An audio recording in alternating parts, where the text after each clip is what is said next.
And springtime occurred. It was just as bad because everything was holes were filled with water. It was muddy, and we were living outdoors all the time.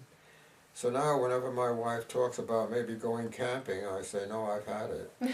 I want a hotel, I want a motel, I want indoor plumbing, I want a nice warm bed, and that's it. No camping outside for me, not after the war. So what kind of clothing or equipment were you required to wear?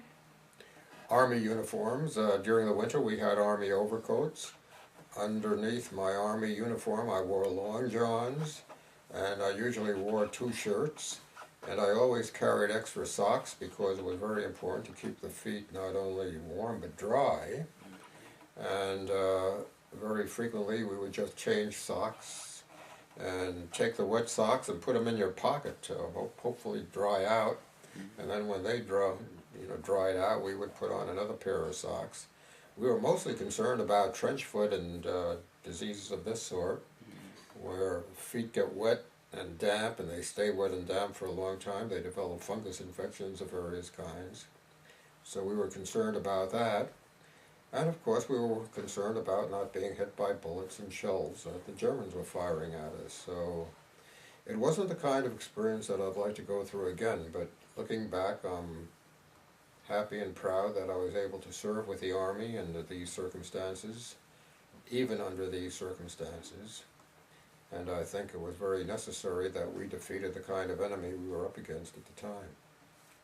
So did you ever get any of these diseases that you... Did I what? Did you ever get any of the diseases that you were talking about? No, we happened to. I was very lucky. I never got shot, and I never was hit by artillery fragments or shells. And as far as disease goes, we managed to, keep as hygienic as we can under the circumstances, and didn't come down with anything. Now, I did come down during the war with a case of ptomaine poisoning, which I think I got from a spoiled can of food, Army food, and that got me in the hospital for about 3 or 4 days. And I also cut myself badly in the hand on a can of food when the key broke, and I tried to, being kind of stupid, I guess, tried to force it open with my hand, and it snapped back on me. So I had a huge gash and I couldn't stop the bleeding. So I had to go back to a field army hospital to get stitches in the hand. But that was about all that happened. And the first time I got a cold after all that was when I had to leave. We had a 1-week Army break from the front. Went back for the first time, had beds and sheets and nice warm places to sleep in, and I came down with a cold. But I never got a cold in the front lines, in the foxholes.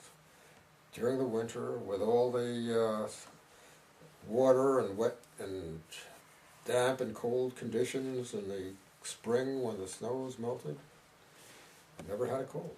Only when I went back into a rest area.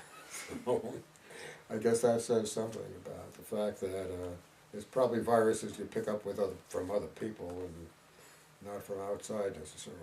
Mm-hmm. Were there any people with you during the war that were kind of close or friends? Or? Sure, we had buddies, all of us did. Those of us who were in the Army Infantry depended upon each other for protection for our lives, basically. So I had very close friends in the Army. And by the way, I had very close friends in college before I enlisted in the Army. I went out with maybe 3 or 4 guys who we used to date girls together. We went on dates together, had good times, went to dances together, and I was the only one of that group that survived. All the other 3 guys were killed. And that was my college day friends.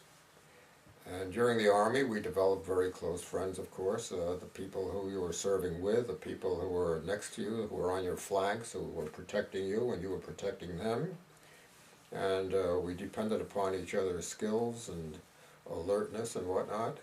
I made very good friends with them, and when we came back from the war was over, I continued to associate with one of them in particular for a long time, and he died at the age of 40 of a heart attack, unfortunately. But we were talking about maybe going into business together, and we used to date together and compare notes and and all of those things that you do when you're at that age. So it was, I made some very good friends in the Army and corresponded with quite a few of them for a long time. And I think I've outlasted most of them now. Did anything bad happen to your friends during the war? Sure, a lot of them got killed. I can't think of anything worse than that, can you? And as I said, the group that I was associating with, there were 4 of us who enlisted together. We were going to the City College of New York at that time, Queens College, which was part of the City College of New York. We used to date together, we went out together, we were good friends together, our families knew each other. There were 4 of us, and I'm the only one who survived the war. So that group, most of those guys were killed, and all, by the way, at about 18 or 19 years old. And when I came back, and the buddies that I had in the war I was close to, we corresponded, we went out together, we made plans together, and those died of natural deaths.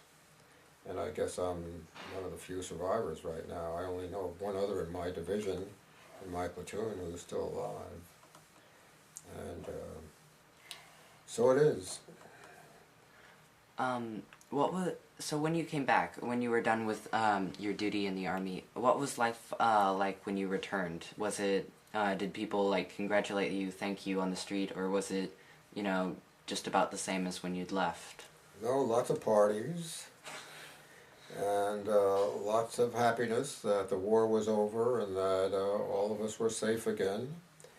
And most of us who were in the war, we had only one thing in mind. We wanted to get through college as quickly as possible, get an education, start working, get married, have a family, and get on with normal living as quickly as possible.